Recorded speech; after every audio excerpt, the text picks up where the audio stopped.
If you are looking to come to the UK to study in September 2025 or maybe January 2026 and you are in the process of sorting out your accommodation, probably you've started or you haven't even started, you might want to listen to this video. I mean, in this particular video, I'll be sharing some factors to consider before renting out an accommodation, in the UK, and then I'll share some sites on where you can get cheap and affordable accommodation or houses in the UK. And the best part is you can do it from Nigeria. You don't have to come here before you start. You can start your search from Nigeria and even make payment, sort yourself out before coming to the UK. Okay, so if this is something you might be, see the way I'm dancing with my chair, if this is something you are interested in, then bring your chair closer because I'm about to spill the tea. Okay.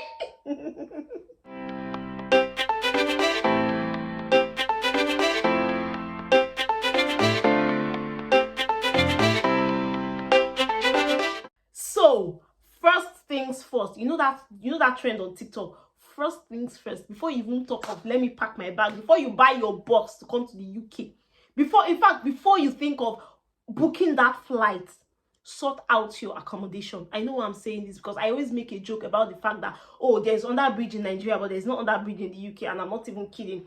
There is no under bridge in the UK. You cannot afford to be stranded in the UK. In Nigeria, you can just find anywhere, just hide yourself here.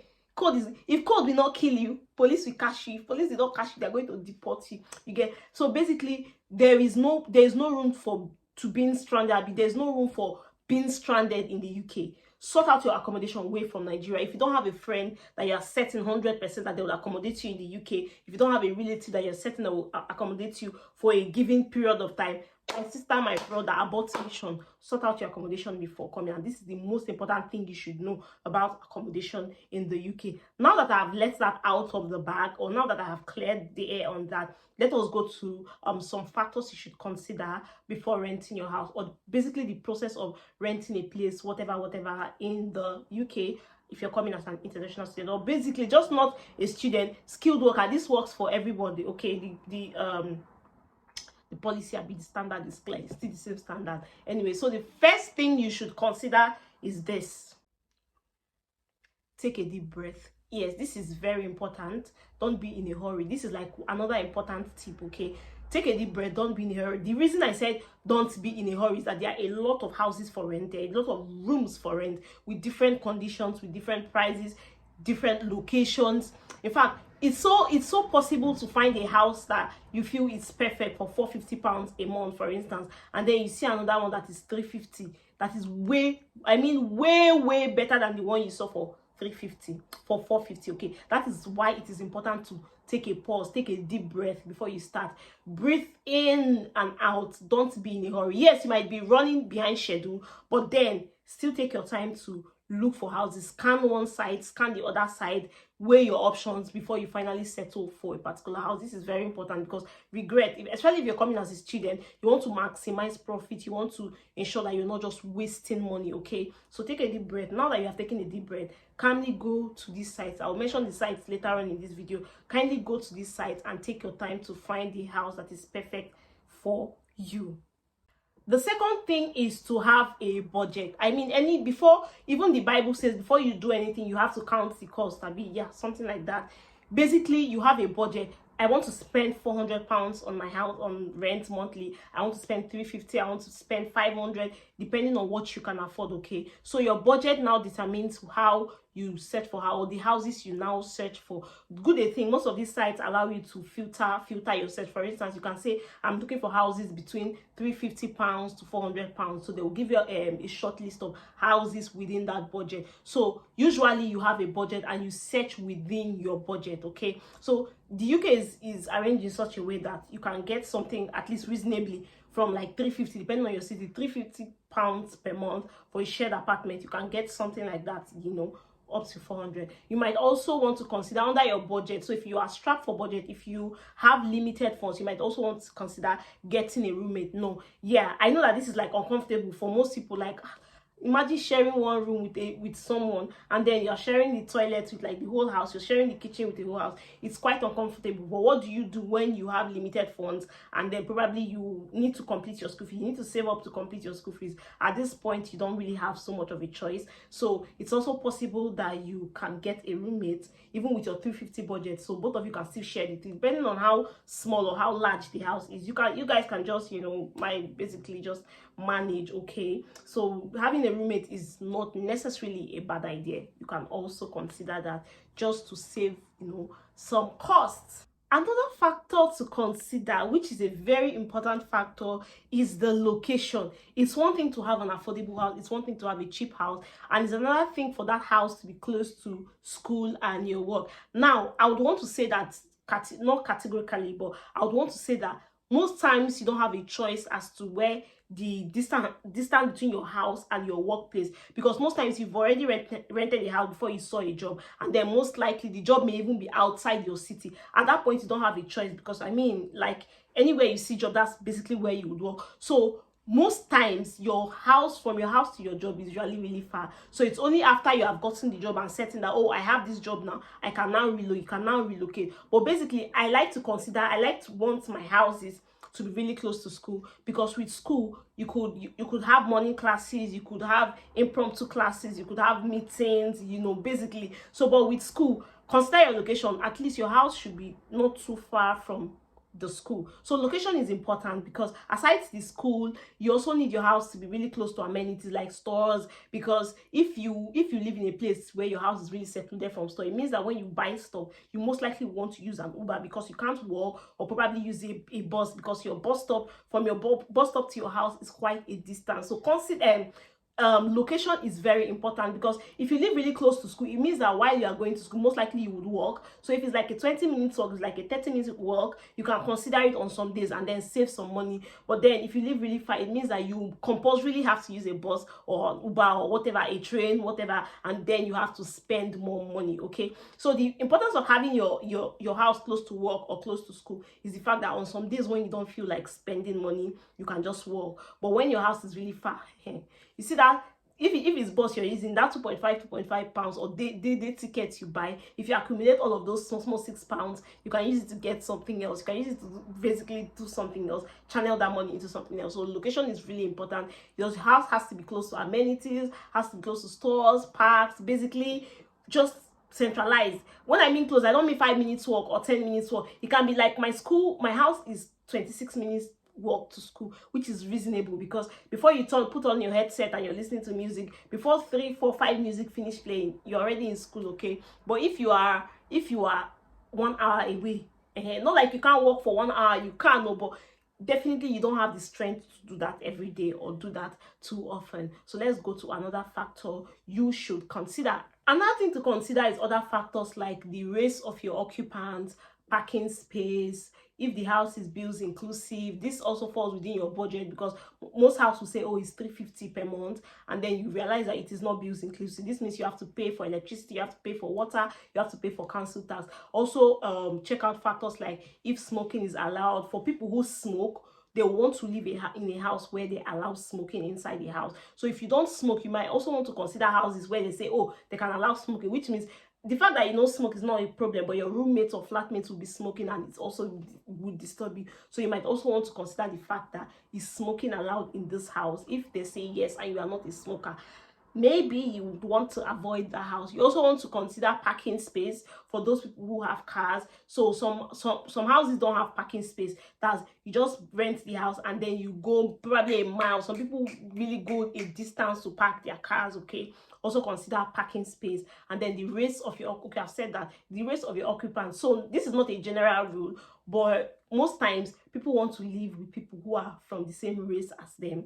Okay, maybe as I'm a Nigerian, I want to live with a Nigerian, because you feel like a Nigerian probably understands you. A Nigerian knows we have similar culture, you know, similar upbringing. It's easier to manage and live with someone who is from, but then when you live with people from different races, I've heard stories of a certain nationality or certain group of people who like mess up the kitchen, mess up the toilet, all of those kind of things. And most times you try to approach them to speak to them about it, they don't even see the wrong in what they do. Like, is it not a normal thing? You get? So if you live with people who are from the same nationality as you, it makes things easier. At least you could, if you are a chatty, you are a social type, you could just come out, gist with them.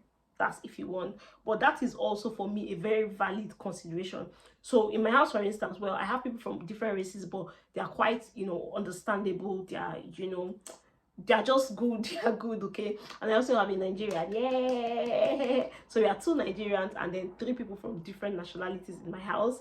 I love it. I like it. Yeah. So next point. Another thing is the tenancy duration. You guys, UK landlords sometimes they behave like Nigerian landlords, but in a very pushy way. I don't understand. Like, they tell you that the minimum, some people have minimum tenancy duration. Like, you can rent the house only for a minimum of 6 months. That means if after 1 month you're tired of the house, you cannot leave. You must complete your 6 months because you already signed an agreement that you must stay in the house for at least 6 months. For me, for some people, it's not a problem, but for me, you should also consider that because most times a house seems perfect. Like, you rent this out, oh, this is the best thing that has ever happened to me. This house is perfect, but then things happen along the way. For instance, you got a job somewhere else, maybe far, and you feel like you want to move, or maybe there's something happening in the house or in the area, you no longer like the vicinity, you want to leave. Because of that 6 months tenancy, you cannot leave because you saw it and you signed. So the only option you have now is to resell or re-rent this house to someone else. So if you rented this room for like £400, for instance, and then your tenancy has not expired, you still have 3 months, and you really want to move, you desperately want to move, this means you have to rent it to someone else. And trust me, that person is not going to take that house for £400. Even though nothing happened to the house, nothing happened to the room, or not everything is perfect, they'll be like, you are subletting to me, so definitely you have to remove some, you have to give them a discount. So in other words, you could rent that same house you rented for £400 for like £350 or maybe £300. This means you are losing money, and of course you don't have a choice at that point. So avoid houses. Left for me, this is my personal advice. Avoid houses where they have, even if you want to do a minimum tenancy, at least 3 months is reasonable. You can manage for the rest of the 1 month or 2 months where if you feel like leaving the house. But 6 whole months. Some people even do 1 year. So I'll rent your house and I cannot move. I cannot go anywhere for like 6 months. You guys, that thing is a trap, and I would not even accept that. So this particular place where I stay, there's zero minimum. You can live for 1 month if you want, you can live for 2 months if you want, nobody cares. So try as much as possible to look at the tenancy duration, because if you hook you at some point, what if you don't see someone to rent that house for a lower amount, even for the same amount? What would you do? This brings me to the next point. Another thing is to deal with an agent. This is also my personal, this is not a standard, this is not like a standard, this is my personal thinking. So just like with dealing with individuals and dealing with agents are more professionals. People are paid to be customer service for this agent. So for instance, if you have an issue with the house, you can easily reach out to the agent. They are always available within the, maybe if it's 6 a.m. to 6 p.m. they are always available. You can reach out to them anytime. But if you're dealing with a single person like a landlord, probably the time you're calling the landlord for an issue, your landlord is at work and you cannot blame him, of course, okay? So I like to deal with agents because agents make things way clear. So if you want a virtual tour, for instance, an agent can help with that. Agents are more, I don't know, they have an office. You can deal with them via their official email address. You can deal with them everything officially. But when you are dealing with an individual landlord, of course you can face encumbrances. Oyibo. You can face obstructions because it is an individual, and then it's easy to have a breach of contract. I'm not saying personal people or personal landlords have breach of contract, but just communication is easier, way easier with agents because they are professional. They have standards that they follow all the time, so you hardly have issues with when you're dealing with agents. That's how mine, I did, like from start to finish. I have their customer care number. If I have questions, I call. They always respond. Basically, you walk into their office. If you have complaints, you call, please, I need this to be done. So then I'll communicate with the landlord, which is this is better than having a one-on-one with landlord. That is what I think, okay? So that intermediary is really important because agents want to protect their business. They want to protect their face. They know that if they do a shabby job, I will not recommend. For instance, if I want to rent a house, buy a house, I cannot recommend them. I will leave bad reviews for them online, you get. So they want to do their best, okay, for all the houses or whatever they work with. So I recommend working with a house agent in the UK. And the fact that the house agents in the UK, they charge what is it this Nigerian agent charge? Viewing fee. Is it viewing fee? Yeah, viewing fee to check houses. They don't do that. And I was saying one time in one video I just made randomly that imagine I paid viewing fee for the houses I viewed.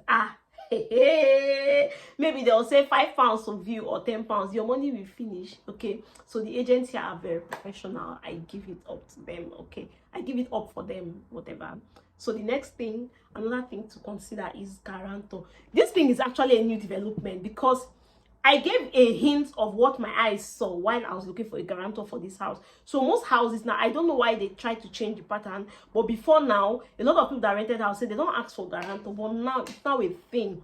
You either, like for this house, they gave me an option. You either pay 3 months upfront or you bring a guarantor. Imagine paying 3 months upfront. As of then, I had just started working. Paying 3 months upfront plus deposit, that's how much. That was a lot. I'm like, even my entire 1 month's rent not reach that.